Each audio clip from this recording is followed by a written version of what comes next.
Jean-Louis Daun, vous avez été pendant 7 ans le pianiste d'Il était une fois. Et curieusement, vous n'avez pas démarré votre carrière avec ce groupe au tout début de la formation, mais vous les avez rejoints, je crois, un an plus tard. Comment s'est produite cette rencontre? C'est produite tout à fait par hasard. À l'époque existait un lieu à Paris qui était le temple de la musique qui s'appelait le Golf Drouot. Et j'y allais c'était le vendredi soir, je crois, la réunion tous les musiciens de Paris se retrouvaient là-bas. Et moi à l'époque j'étais chef d'orchestre avec Jacques Monti, qui était un chanteur de l'époque. J'étais apparemment tranquille, bon, tout allait bien. Et Henri Leproux m'attrape à l'arrivée du golf et me dit: j'ai un coup pour toi, super. Il y a un groupe qui est passé chez moi la semaine dernière, ça s'appelle Il était une fois. Les voix, c'est super, ils cherchent un pianiste dans ton genre. Bon, alors moi, les groupes, j'étais gentil, mais j'en ai un petit peu marre de jouer pour un Coca-Cola et un sandwich. Donc là, je suis peinard, je gagne des sous, les groupes, ça me dit rien du tout. Il me dit: ça fait rien, je vais te les présenter, ils sont sympas. Sur ça, il me présente Lionel, que je connaissais déjà un petit peu, et Serge, qui m'ont pas convaincu, mais j'ai quitté le golf avec une petite arrière-pensée en me disant: après tout, on sait jamais. Et j'avais toujours pas entendu leur titre, qui avait marché tout l'été pourtant. Enfin, je l'avais entendu sans savoir que c'était eux, sans savoir si le groupe s'appelait Rien qu'un ciel et que le morceau Il était une fois ou le contraire, parce qu'il y avait une confusion démente à l'époque. Et j'en ai parlé à Monty, qui me dit: mais t'es pas fou, tu connais pas Il était une fois, c'est passé tout l'été. Et sur ce, j'ai entendu le morceau qu'effectivement je connaissais bien. Et c'est vrai que c'était tentant, c'était super. Je les ai revus, ils m'avaient invité à une de leurs répétitions, il y avait encore l'ancien pianiste. J'étais emballé par les voix, parce que c'était vraiment assez original, et pour des Français, je trouvais ça bien propre. Et j'ai pris la décision dans la nuit. J'ai appelé Jacques Monti en pleine nuit en disant: Jacques, je crois que je vais te quitter pour le groupe. Puis lui, il était mort de rire. Il me dit: pour un groupe, il me dit: ça doit être bien, c'est qu'un groupe. Et les groupes en France, tu sais ce que c'est. Je dis: ouais, mais ça fait rien, tant pis, on verra bien. Et je suis rentré avec eux. Et en fait, la chose qui était assez surprenante, c'est que j'ai commencé avec eux par faire des photos, par faire des télés avant de jouer. C'est-à-dire qu'en fait, tous me connaissaient plus ou moins, musicalement pas du tout. Donc j'aurais pu très bien n'avoir jamais été pianiste à la limite. Donc j'ai commencé par faire des photos, dont certaines que j'ai vues sur ton Facebook, des télés, Glaser entre autres, Denise Glaser à l'époque, Discorama, et 2-3 télés comme ça, sans connaître le morceau et sans avoir répété avec eux. On a commencé répétition après, et par hasard, et coup de peau, ça allait bien, mais ça aurait pu très bien être complètement négatif. Et puis l'histoire a continué. Comme les gens qui ont suivi à l'époque peuvent le voir, quoi. Donc coup de peau. Est-ce qu'au début il n'y a pas eu incompatibilité d'humeur entre vous et les autres membres du groupe? Est-ce que vous avez été bien acceptés? Et comment ça se fait après que vous soyez rentrés que les deux autres soient partis? Ah ouais, non, moi j'ai jamais eu de problème avec les autres. Effectivement, à l'époque il y avait un autre bassiste. Je ne sais plus, Bruno, non, même pas. Moi, quand je suis rentré, si j'ai dû le voir répéter le soir dont je vous parle là, et après je l'ai plus revu. Et ils ont repris un bassiste du Sud-Ouest. Non, Burger, c'était l'ancien pianiste. Non, dont je me souviens plus le nom. Qui apparemment avait pas tout à fait le même esprit que nous. Musicalement, ça allait, mais bon, c'était pas très branché comme type. Donc on s'est séparé de lui plus tard, et moi j'en ai profité pour faire rentrer un de mes copains, Daniel Schnitzer, qui est resté avec nous assez longtemps quand même, et on s'est un petit peu quitté, fâché sur une histoire de petits sous d'ailleurs, qui je pense impliquait pas une séparation, mais il a fait un petit coup de poker avec nous, genre je veux ça ou je m'en vais, puis au revoir, quoi. On s'est séparé de lui. Donc enfin moi personnellement, non, j'ai jamais eu de problème avec l'un ou l'autre. Il paraît que Serge et Daniel ne s'entendaient pas trop, c'était surtout entre eux que se passaient certains conflits. Est-ce que c'est vrai? Non, je pense pas. Non, je pense que Serge effectivement avait une personnalité très forte, contrairement à Dan qui était plutôt en manque de personnalité. Mais non, au moment de l'accrochage, oui, ils sont effectivement accrochés tous les deux plus qu'avec les autres, parce que Serge a une très forte personnalité, mais le temps qu'on a été ensemble, non, je pense pas, non. À l'époque, les critiques ont dit que Serge Collen était le chef du groupe. Est-ce que c'est une chose que vous voyez comme ça? C'est une question de personnalité. Effectivement, Serge avait une personnalité plus forte que les autres, s'intéressait de plus près à la vie du groupe, hein, aux relations, à la presse, à la promotion. Donc en fait, il se l'accaparait totalement, lui, ces fonctions-là. On n'était pas exclus, mais pratiquement. Il voulait tout faire lui, tout seul. Bon, ce qui nous arrangeait d'une certaine manière, sinon on pourrait se consacrer entièrement à la musique. Mais oui, c'était une certaine forme de leader dans le groupe. Ouais. On n'a pas parlé de Joëlle, on va en parler. Dès le début, elle s'est détachée du groupe dans la mesure où les médias voyaient plus à travers elle qu'à travers vous. Est-ce qu'il n'y avait pas à ce niveau-là une certaine frustration vis-à-vis d'elle? Non, pas tout de suite. Hein. Par la suite, un petit peu, bien sûr, parce que c'était inévitable. Hein, c'est bon que Joëlle ressortait. D'abord, c'était une fille. D'abord, elle était jolie. C'était quand même plus intéressant à regarder que 4 ou 5 types derrière. Ça, on l'a compris très vite. Et puis, on l'exploitait, je crois, assez bien. Et non, elle a aussi joué aussi tout le temps, je crois, le jeu du groupe. Hein, bon, elle aimait bien ressortir un petit peu en avant. C'est une fille quand même, et ça se comprend. Mais elle a bien joué le jeu du groupe. Hein. Dans l'ensemble, elle hésitait à faire des reportages toute seule, à faire des actions promo toute seule. Elle voulait tout le temps que tout le monde soit là. Hein. Donc, non, ça n'a pas été un problème. Au sein du groupe, vous n'avez jamais chanté. Je crois qu'on vous a jamais entendu chanter. Et vous avez assez peu composé, mis à part un titre en 78, je crois, qui s'appelait Rock'n'Escroc. Comment ça se fait? En fait, c'est pour le bien du groupe. Hein, parce que je crois que si j'avais chanté, le groupe Il était une fois n'aurait jamais existé. Et si j'avais composé ce que j'ai fait d'ailleurs, j'ai composé un tas de musique à la maison qui ne correspondait alors pas du tout avec l'esprit du groupe. Donc on était des garçons très lucides et j'ai été conscient très rapidement qu'il valait mieux éviter que je chante, sauf suivre des cours et tout. Enfin bon, ça aurait pas apporté grand chose. Je dois dire que les autres chantaient suffisamment bien pour donner une couleur au groupe. J'aurais rien apporté de plus en chantant.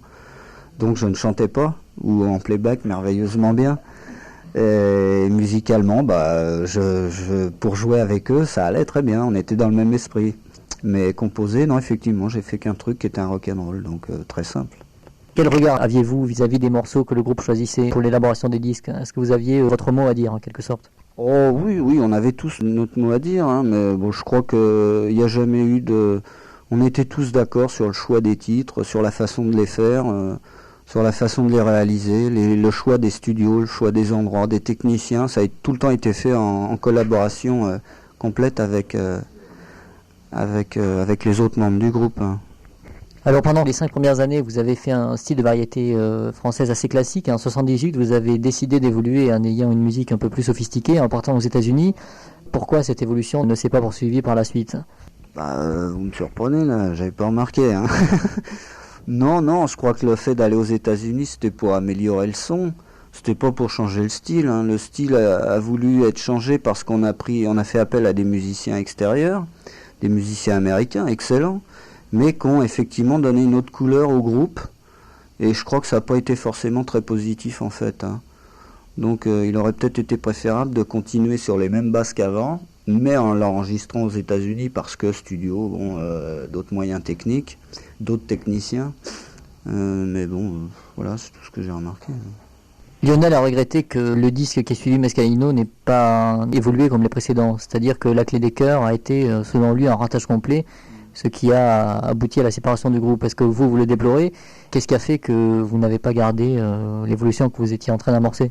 Il y a eu plein de morceaux qui ont été déloupés quand même, malgré tout, qui ont disparu, c'est-à-dire Douce Nuit, Sainte Nuit, Quand tu partiras, des titres comme ça qui n'ont pas vu le jour et qui pour nous étaient de bonne qualité.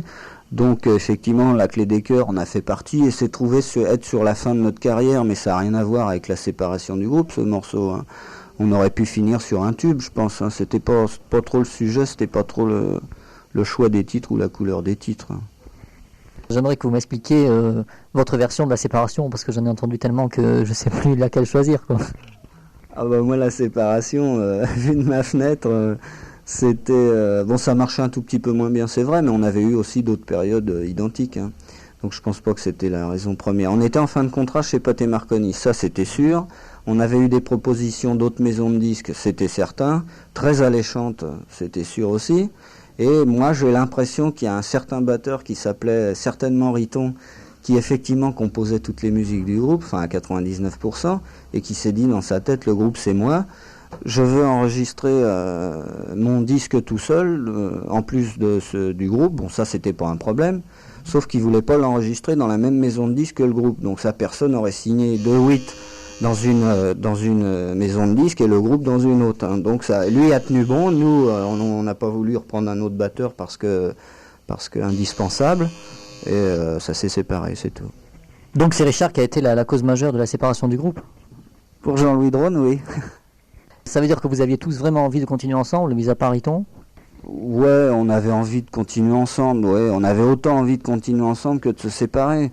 Je veux dire, s'il y avait eu des bonnes bases d'établis à nouveau sur des nouveaux contrats, sur un Riton moins exigeant, je pense qu'on aurait continué. La suite, ce qui serait passé, j'en sais rien. Hein. On peut pas revenir en arrière. Mais ouais,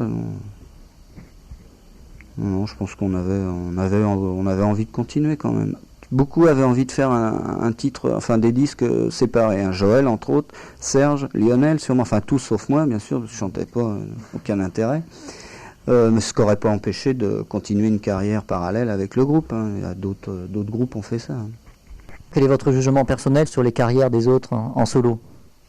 Oh, on se voit de temps en temps, des fois souvent, des fois pas souvent.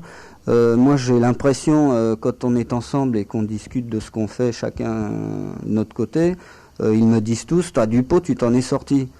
Alors, je sais pas ce que ça veut dire, mais apparemment, ça a pas l'air de marcher si bien que ça pour chacun d'eux. Bon, Lionel est content parce qu'il joue de la musique qu'il aime avec Samson, mais Samson joue pas souvent sur scène.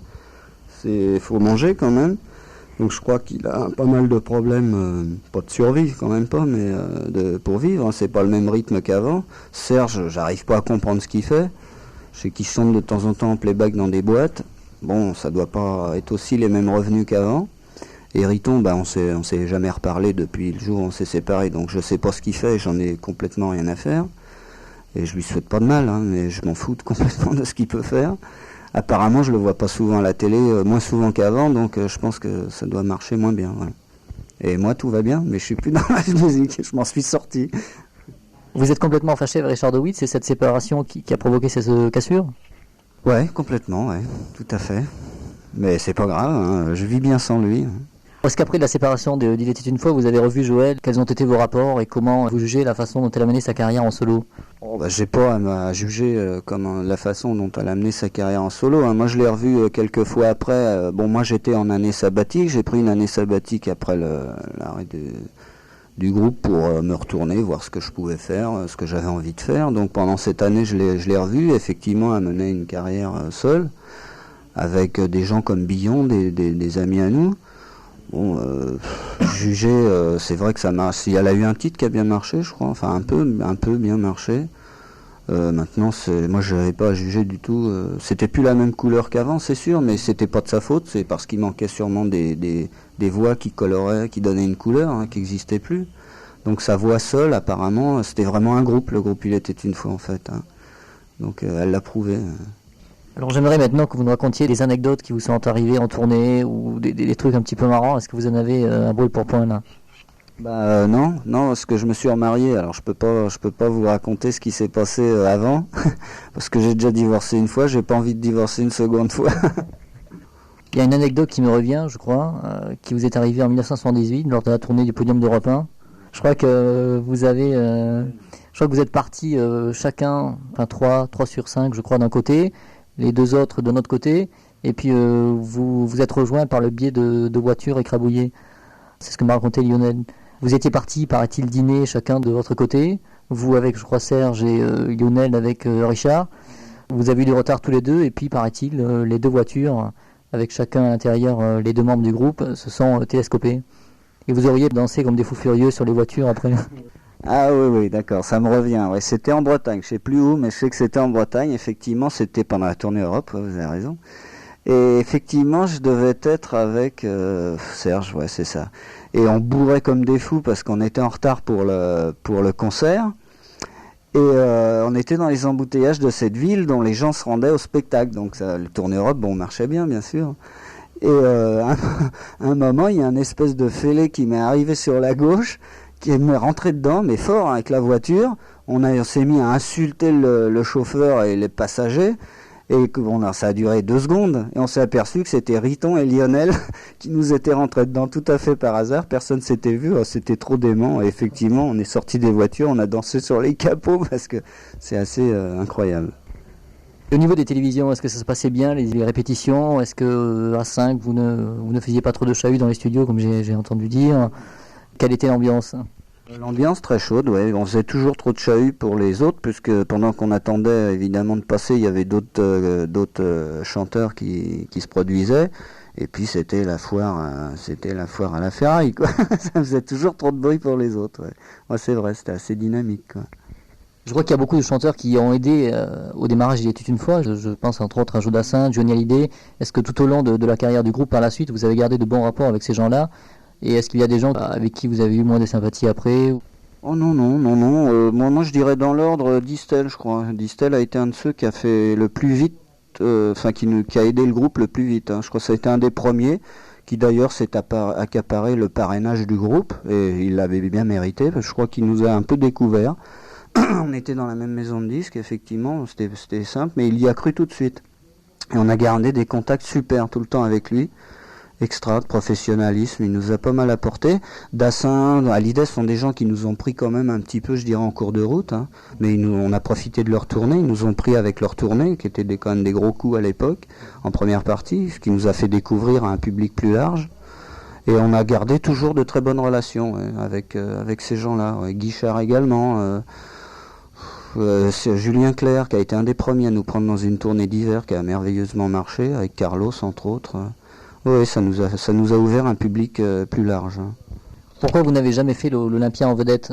Je crois que la dernière Olympia a été en 77 et Jean-Pierre Maléja, qui s'occupait de vous à l'époque, m'a dit que vous auriez pu faire une tournée, passer quelques jours à l'Olympia en vedette et il ne comprenait pas pourquoi vous ne vous y étiez jamais risqué. Bon, on s'est quitté trop tôt, mais je crois que c'était trop tôt pour faire ça. Ouais. Ou peut-être, maintenant si... à l'époque c'était pas trop de mode de passer 2 jours ou 3 jours, hein. C'était des semaines ou des 15 jours. Hein.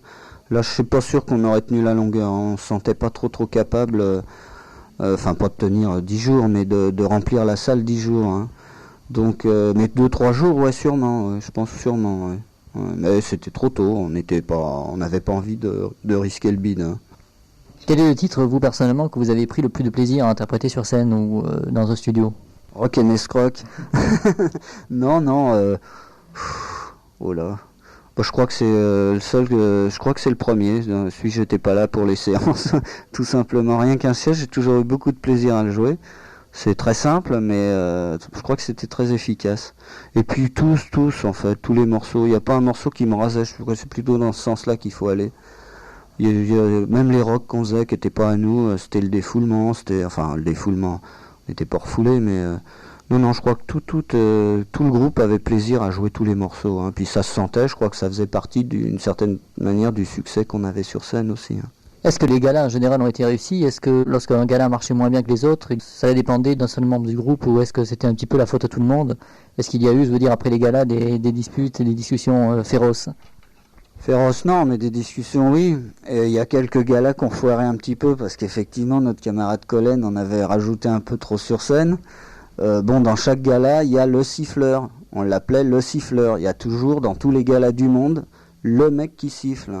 Et ça devient lassant, c'est certain, mais le public, c'est le public. Et Serge, très souvent, arrêtait la musique en plein milieu d'un morceau et appelait le siffleur. Il me dit, ce soir, t'es là, t'étais avec nous hier soir, tu nous suis depuis 5 ans, est-ce qu'on peut... Bon, alors ça fout une ambiance en l'air. Et après, c'est très difficile de remonter. Alors ça, c'était le genre de gag que faisait assez souvent Serge. Hein. Où il remarquait une fille sympa, il arrêtait le spectacle et puis il discutait avec elle. Bon, alors ça faisait marrer la moitié de la salle et l'autre moitié attendait que ça se passe.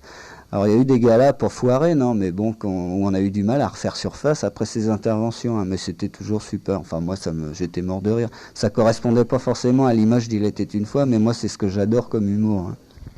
Est-ce que Joël, de son côté, a parfois fait rater un gala? Ah non, jamais. Autant elle détestait les interventions de Serge, mais je peux vous dire que dans la salle, ça se voyait absolument pas. Sur scène, c'était à la limite du perceptible. Non, jamais. Et maintenant, quelle est votre carrière à vous? Expliquez-nous un petit peu. Je crois qu'elle était un petit peu prédestinée dans la mesure où vous étiez le prof de moto, entre autres, d'Il était une fois. Ouais, effectivement, bon, la moto, j'aime ça depuis que j'ai le droit de monter dessus.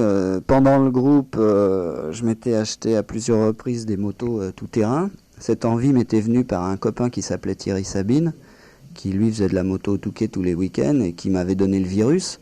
Donc pendant le groupe, je faisais de la compétition moto en enduro, en tout-terrain. Donc j'avais déjà mis un pied un petit peu dans ce milieu-là qui me plaisait bien, qui était simple et facile d'accès. Et je me suis retrouvé donc dans cette année sabbatique en lisant les revues dans lesquelles je m'occupe maintenant, Motorevue et Moto Verte, en voyant que des épreuves américaines existaient dans des stades, des motocross dans des stades. Je dis tiens, c'est pas con, c'est des spectacles en fait, j'ai envie de faire ça en France. Et j'ai été voir mon copain Thierry qui était déjà organisateur de l'enduro du Touquet et du premier Dakar, je crois, et je lui dis tiens, file-moi des combines, aide-moi, j'ai envie de faire ça. Puis il me dit ouais, c'est pas bête du tout, effectivement, est-ce que tu veux le faire avec moi? Je dis ok. Donc je suis parti aux États-Unis pour voir un petit peu comment ça se passait là-bas. Je suis revenu avec un dossier complet. Thierry s'est dégonflé devant le budget que ça représentait, et puis je suis néanmoins resté travailler avec lui au sein de TSO, où j'ai fait 3 Dakar avec lui, 3 enduros du Touquet. Et j'ai appris ce qu'étaient des organisations d'événements, des organisations d'épreuves de sport mécanique. Bon, ensuite, on s'est un petit peu séparés et j'ai été engagé par les éditions La Rivière, où je travaille actuellement, pour m'occuper d'un rallye, le rallye de l'Atlas, qui a lieu au Maroc, qui est un rallye automoto comme le Paris-Dakar, un peu dans le même style. Et du Bol d'Or, une course d'endurance qui a lieu au Castellet tous les ans. Nous avons concrétisé cette idée de motocross en stade puisque nous organisons le motocross qui a lieu à Bercy tous les ans et le bicross également. Donc voilà, tout va bien et je suis également responsable de la promotion des 12 revues des éditions La Rivière. Voilà. Quelle est la vie que vous préférez, celle que vous avez menée avec Il était une fois ou celle d'aujourd'hui? Ouais, ça peut faire marrer, c'est vrai, mais je dirais... je sais pas, je suis pas aigri nullement, hein, mais ça me branche complètement ce que je fais maintenant. Vraiment, ça me branche complètement. Je suis pas parti autant qu'avant, mais presque. Je suis souvent en Afrique à faire des reconnaissances de rallye. Donc, ouais, inévitablement, c'est sûr que c'était plus agréable avant, c'était plus juteux, c'était une autre vie, mais qui correspond bien à une vie de jeune mec. Donc, bon, j'ai 41 ans maintenant. Ça aurait peut-être fait un peu compagnon de la chanson, chemise nylon. Je crois que je suis bien à ma place maintenant par rapport à mon âge et je me sens bien. Quel est le milieu le plus difficile, celui du spectacle ou celui du sport? Est-ce qu'il y a des différences? Bon, c'est comme tous les milieux, hein. Quand tout va bien dans tous les milieux du monde. Hein. Mais on peut sentir très fortement que dans le milieu du show business, si ça va pas, ça va vraiment pas là. Vous faites marcher sur la tête et ça, j'ai pas voulu vivre ça. Je crois que ça a été une de mes décisions de quitter ce milieu un peu bizarre. Et par contre, celui de la compétition et de la moto, je dirais que c'est des plaisantins à côté du show business. Hein. Est-ce que vous avez ressenti ça, vous, de vous faire marcher sur la tête après des disques d'Il était une fois qui ont moins moyen de marcher? Est-ce que vous avez des personnalités qui vous ont joué de ça le tour en fait? Bah non, parce que malgré que ça marchait pas, on existait, on avait un nom. Donc quand je dis ça ne marche pas, c'est peut-être si on avait continué au bout d'un an sans titre, de 2 ans sans succès, à ramer, à faire peut-être ce que font les autres, c'est peut-être là qu'on serait fait marcher dessus, mais on n'a pas eu le temps de connaître ça. Hein. J'aimerais maintenant que vous portiez un jugement global sur la carrière d'Il était une fois, sur tous les disques que vous avez fait, sur le parcours. Oula, bah c'est simple et très très compliqué à la fois. Hein. Moi je vais parler égoïstement en disant que j'ai mangé du pain blanc à partir de 23-24 ans jusqu'à 30 ans, c'est fabuleux, je veux dire, c'est la vie que j'ai pu mener grâce à Il était une fois. Bon, peut-être une petite partie grâce à moi faisant partie du groupe, on était tous partie prenante, c'est certain. Je dis que j'ai eu un énorme coup de peau au départ et je crois que j'ai bien vécu et pleinement vécu cette période fantastique qui, comme je l'ai dit une fois à mon PDG actuellement, je dis avec tout votre respect et tout l'argent que vous avez, vous ne pourrez pas vous acheter ce qu'on a vécu pendant 7 ans. Et ouais, il a reconnu qu'effectivement, c'était une position assez confortable et je regrette pas, c'est merveilleux d'avoir vécu ce qu'on a vécu pendant ces années-là. Et chaque époque a son temps, je vis la mienne maintenant et très bien. Voilà. Est-ce que vous pensez que la période d'Il était une fois vous a aidé à faire la carrière que vous faites aujourd'hui? Est-ce que ça a été un bon curriculum vitae? Ah non, nullement. Curriculum vitae, pas du tout. Hein. Dans le milieu de la moto, ils en ont rien à faire que vous chantez sur une scène ou pas. Ah non, nullement. La notoriété non plus. Hein. Thierry, moi j'étais copain avec lui. Lui, je pense pas qu'il était copain avec moi parce qu'il était une fois. Moi je l'ai connu, il était Thierry Sabine, point à la ligne. Les éditions La Rivière ici m'ont engagé chez Thierry quand je travaillais chez Thierry Sabine parce que mon boulot leur convenait. Mais bon, ça les fait sourire quand ils savent. Bon, ils savent ce que j'ai fait avant, bien sûr. Ça les fait sourire, mais c'est absolument pas une carte de visite. Hein. Nullement. Hein. Je pense que même dans certaines boîtes, ça pourrait être le contraire. Ah oui. Je vous remercie.